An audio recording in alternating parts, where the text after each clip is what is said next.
StreamElements announced a $100,000 Creator Diversity Fund, an initiative designed to provide content creators of underrepresented groups on Twitch with professional live streaming services.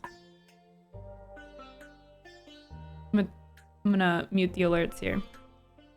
The fund is being divided among the recipients, with each receiving a wide range of support from StreamElements in the form of graphics, production, and mentorship. The following creators were selected from hundreds of submissions based on several factors ranging from insights they provided on why they were applying, the type of content they were producing, and channel data that reflected a commitment to live streaming. We also allowed for reduced stream times from individuals with disabilities.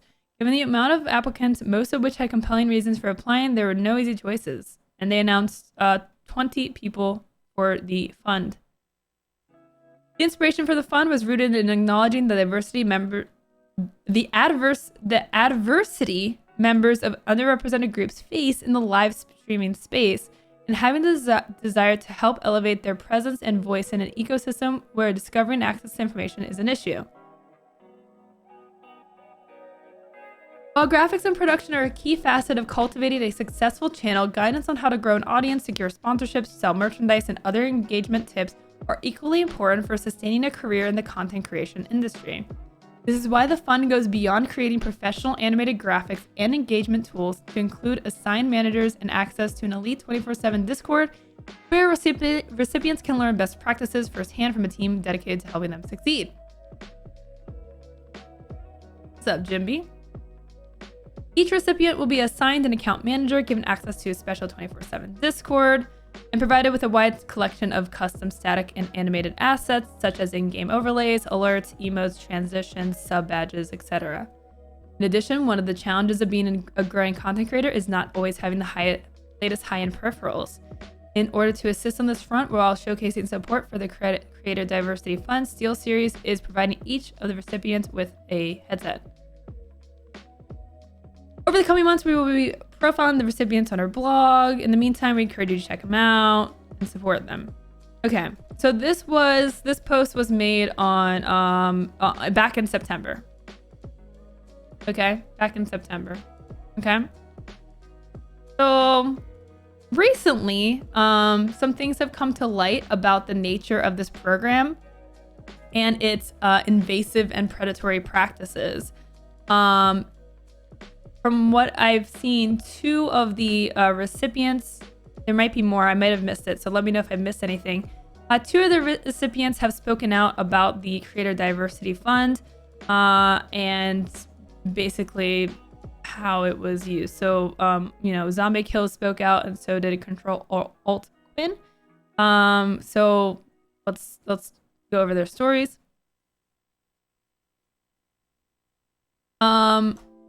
I'm very disappointed in my experience in the StreamElements. I'm very disappointed in my experience in the StreamElements diversity program. Here's why. The first flag, the program, and it's a big one, was that it was led by seemingly one white man. Nice guy, but we had zero contact with any diverse or marginalized people. We didn't get anywhere near the dollar amount they promised us in graphics, i.e. I received probably at max a $350 package instead of $5,000 as promised.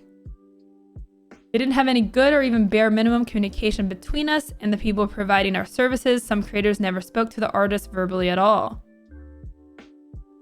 But it's interesting because they, as we read, they said they had like a 24/7 Discord for them and that they each had their own rep. It caused severe stress and anxiety in the marginalized people who were supposed to be receiving a grant and something that would help them have an experience meant to uplift them and give them a competitive edge. Creators were torn about speaking up for fear of ruining their reputations or being seen as difficult to work with, aka how us as Black people, especially Black women, are labeled when we self-advocate, and pushed most to disconnect because it was so stressful.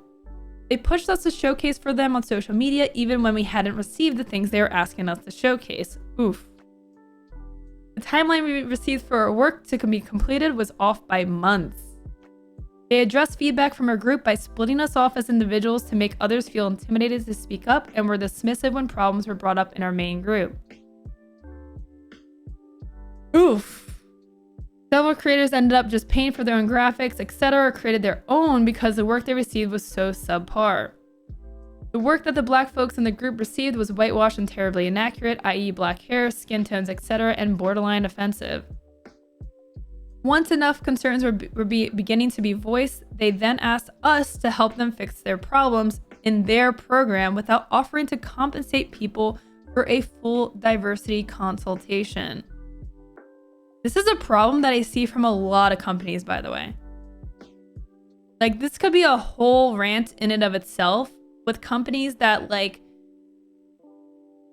want to get the opinions of streamers and like basically like make them beta test and meet and work in groups and basically do free consultation. It's so common in this industry. Like, these companies would love to profit off streamers and build tools for streamers, but then not pay them to help them do that. They just like to use streamers and then, you know, make something. The program felt performative and absolutely lacking in depth. While I liked the stuff I received, the entire process was stressful and left a bad taste in my mouth. I spoke up because this was unacceptable, and I truly hope before moving forward with another group, they take a deep look at the promises they make and what they can actually deliver. I also hope they provide those from this experience with the actual dollar amount of the things they were promised. I won't be providing solutions for people with big budgets to hire folks to deal with these situations, and adding one black person to your website ahead of me posting doesn't cover up what happened. I've been thinking about this for days and feel so bad telling the truth, but this has caused me so much stress, and I know others in the group feel it too. I'm just louder, even though being loud sometimes is lonely as hell. So they flexed with their program and then lied like most companies do, yeah.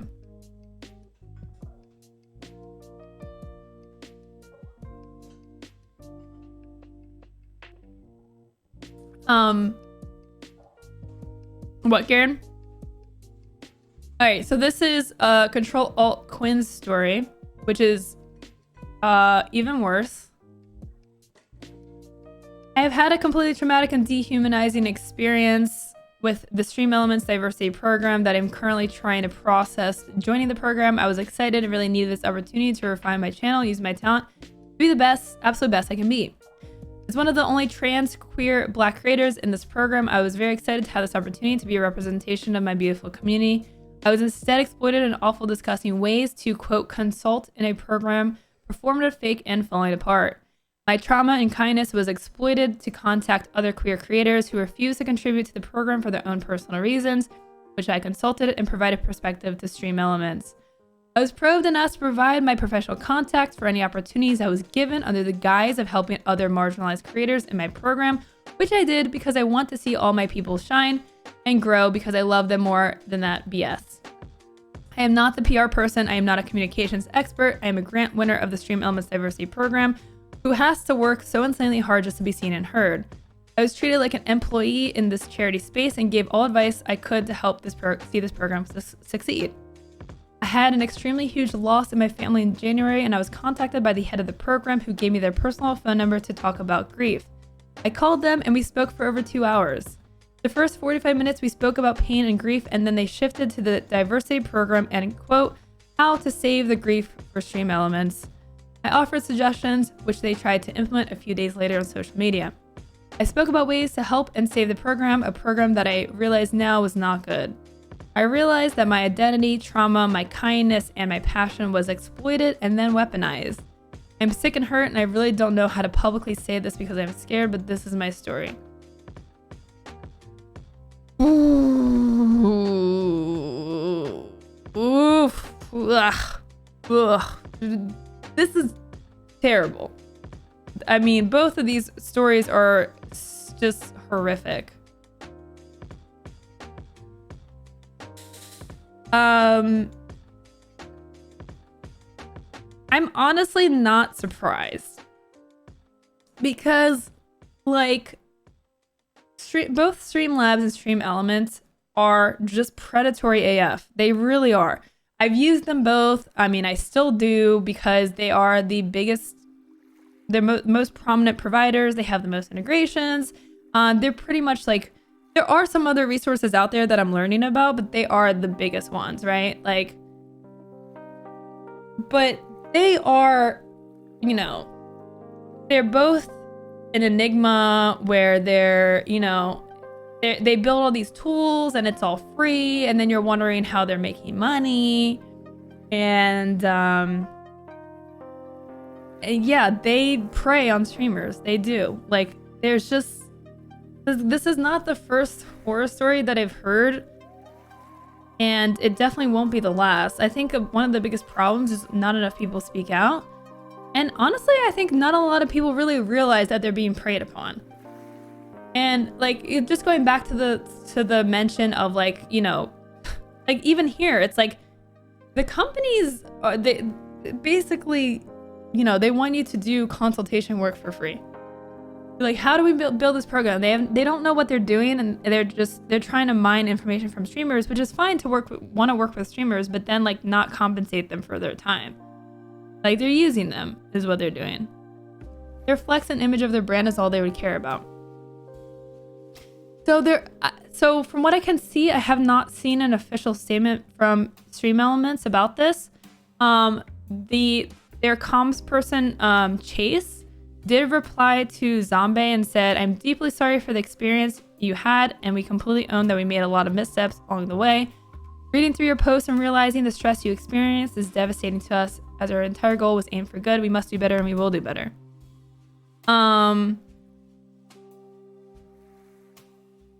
So from what I can gather, based on Chase also being the person who wrote this article, is that he is the person in charge of this, I'm guessing, or at least in terms of communicating this program. I don't want to make a false assumption, but I mean, he wrote the article about the diversity fund and then, you know, replied. So, I mean, obviously, I think like an official statement would go a lot further. Like, a reply to one person's statement is not sufficient for this level of botchery. What's up, A-Greens? How you doing? So we hear you, basically, yeah.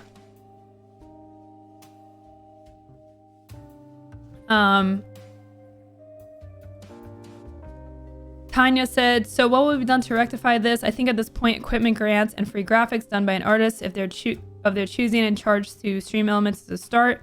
I'm also canceling upcoming and future with activation StreamElements until this has been fixed." Yeah, it's kind of a red flag that like a white person was leading this program in the first place. Like, that's kind of like that was like the first thing that Zombie brought up, and that's kind of like that is definitely a big red flag.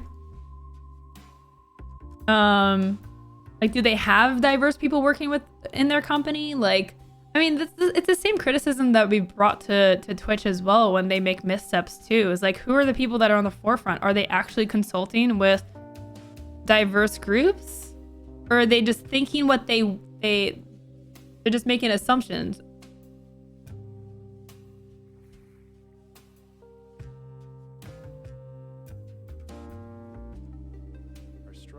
Yeah, fella, yeah, that was interesting.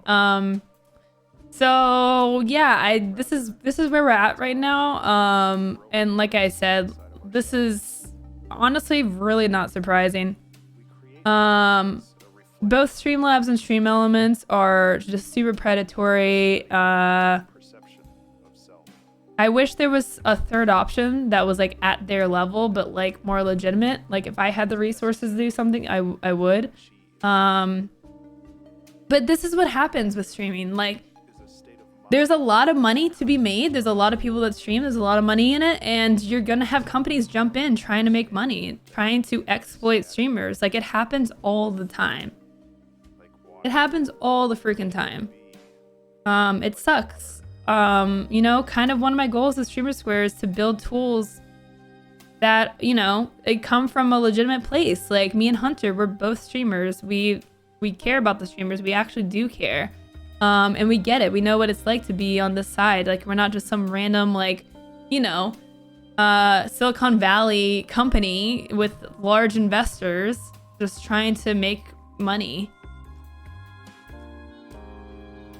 The program would have been better if it was a contest to find pioneers of this diversity program. Their compensation would have been everything that was originally promised. It seems that it wasn't run well and fell apart as a result. It sounds like they just threw a person in front of the bus and you help yourself get around. Doesn't even seem prof.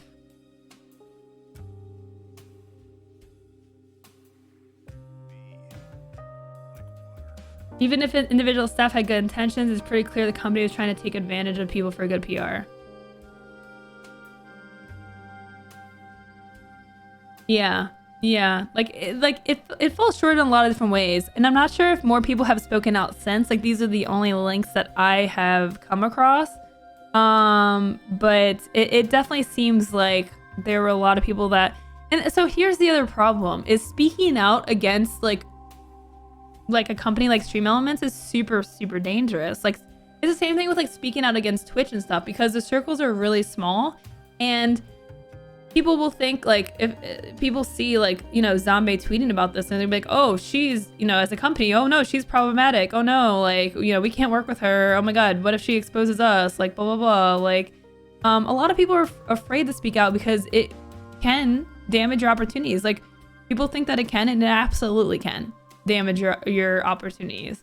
You know, with Twitch, it took me a long time to get to a comfortable point to start being critical of Twitch. There were so many times where I've bit my tongue because I was just afraid. And you know, a lot of people in different positions and less fortunate positions just can't.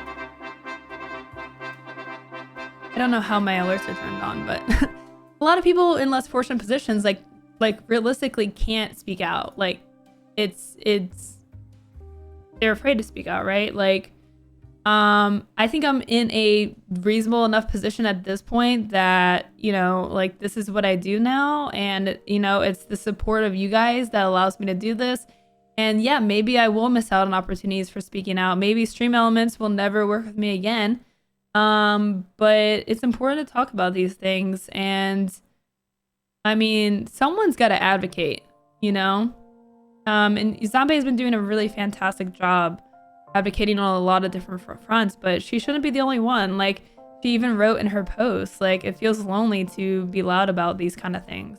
And I totally understand. And a lot of streamers are really afraid to say anything. But you know what? Props to Control Alt Quinn and Zombie for saying something. I hope it does lead to a more positive change for StreamElements. Maybe you know, a better attempt at this sort of thing. I mean, it is one of those things where it is like, okay, yeah, doing this is a really cool thing. I don't think Streamlabs has done anything like this at all. So it's really cool to see, you know, StreamElements try to do something good.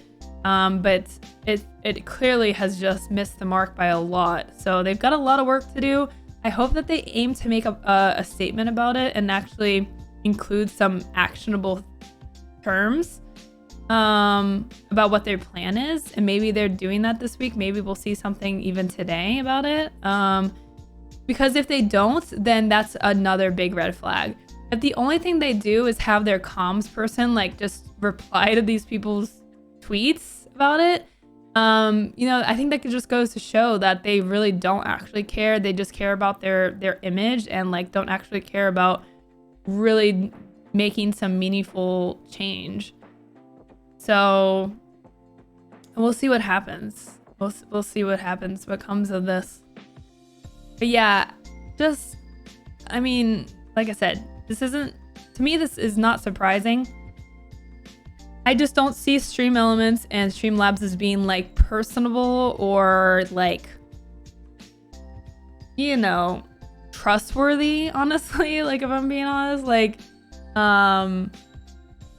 they're just kind of like, oh, we offer all these tools, conglomerate, mystery, like, we have all this money and we don't really have like clear monetization models. Like, we kind of just take your data and then, you know, do things with it. Who knows?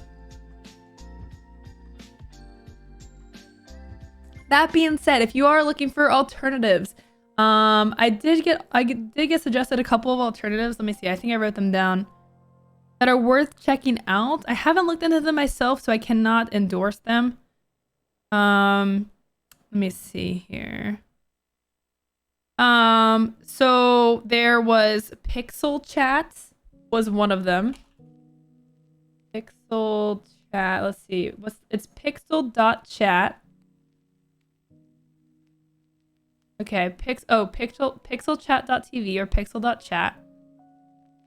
Hey, no problem. Good Naija gal, did I say that right? Yeah, no problem at all. So this is an option that you can use. There's also Rainmaker. I think it's rainmaker.gg. I didn't know that Rainmaker, I thought Rainmaker was like sponsorships, but they actually do have alerts and stuff too. Rainmaker.gg. Oh, Arsenal is now part of Rainmaker. I did not know that. Wait, is Rainmaker Lightstream?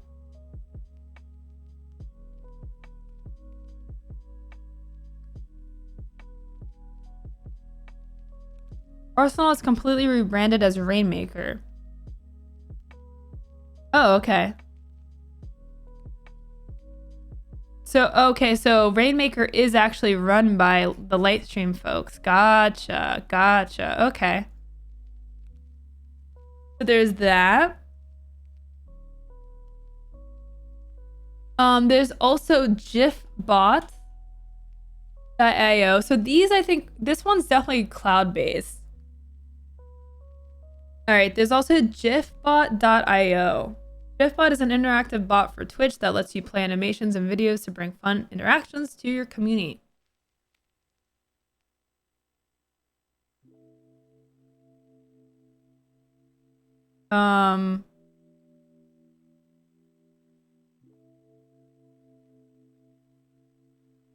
Yeah, these are some options. I'm pretty sure they're all free in some capacity. This one has a pricing thing.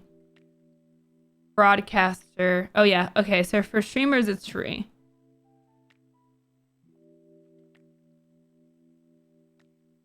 And then if you're a brand and you want to connect the streamers, then, you know, it costs money. Broadcasters.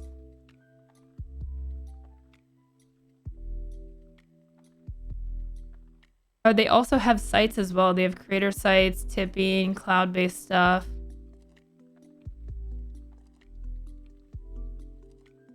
Nice. Arsenal hasn't won anything in so long, they're now veering into streaming. GIFbot is completely free and runs locally. Yeah. So this one isn't cloud-based. So basically what this means is you would run it on your computer, like when you stream. Or you can, you know, get your own server, if you want, if you know how to do that, so that it's on 24/7. So these are the options that I have. Are there any other options that I'm missing? Those are the only ones I have written down. So what I want to do is I'm gonna, like, for Streamer Square, I think we'll put together like a little list of these options and like a chart that shows like if it's free, what kind of things they have, etc., to help make it easy to figure out. But looking into like a new alert program, it's been a long time since I've done that because it's one of those things that once I've set it up, I have no incentive to move my things over because it just works, you know? Like I don't really need to move anything over, but I think it's important to keep in mind that there are other options and you know, if you're not satisfied with how StreamElements has handled things or how Streamlabs does things, like definitely consider your options. Twitch Studio, I don't know if Twitch Studio has I don't know if they have like alerts or overlays. Like that's what I'm looking for is being able to have like alerts and stuff, set those up.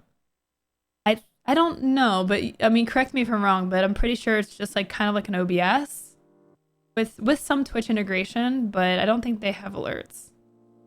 But I mean, Twitch Studio, like you know, they release updates and stuff all the time, so they could have added that.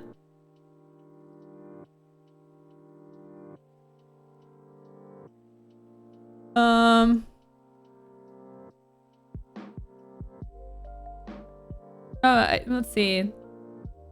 They have customizable templates. So maybe they do? Oh yeah, they do have alerts, actually. Yo, what's up, Fierce Kittens? How you doing? We're just going through the different options for alerts and whatnot. We were talking about your GIF bot as one of the options if people want to switch over, try something different. Could tinker around with the programs, Lowco would be fun. Oh god, I'm such a boomer at this kind of stuff though. I've never heard of any of these alternatives. It's good that there are some alternatives to choose from, for sure, for sure. Yeah, like, I didn't even know Twitch Studio had alerts. So, I mean, I'm sure Twitch Studio is definitely getting there. It makes sense to have their own inherent program for streaming. Like, it makes total sense. So they actually integrate, oh wow, this is actually pretty cool. So they have the stream activity feed and their chat integrated into OBS. Or, God, it's not OBS, into their software. Ah, it's not OBS. What's up, Boom? How's it going? You can do alerts, but the caption stuff needs help. Usually people use it as a way to make silly things happen. The caption stuff, like closed captioning.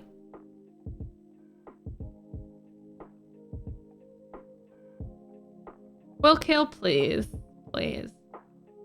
Biff is making robots now. Are they powered by peanuts? So, like, thanks, interviewer here for subscribing. Oh, like text-to-speech? I mean, yeah, Cianto for sure. For captions, I just use, like, the Twitch extension.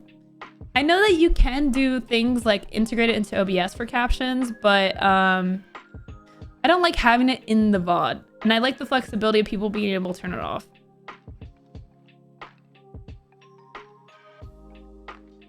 Pog! So yeah, anyways, there are some alternatives. I'll see if there are more alternatives to Streamlabs StreamElements. We'll see if something happens with StreamElements, if they make a statement or something. Honestly, I really think that they should address this head on and be open about it rather than just, you know, trying to fix it behind the scenes. Or like if they don't make a statement, it just kind of looks like they're, you know, they're not really addressing it. They're kind of hoping it dies down or something, which is, you know, that's not a good look. So I hope they don't go for that look because it doesn't look good.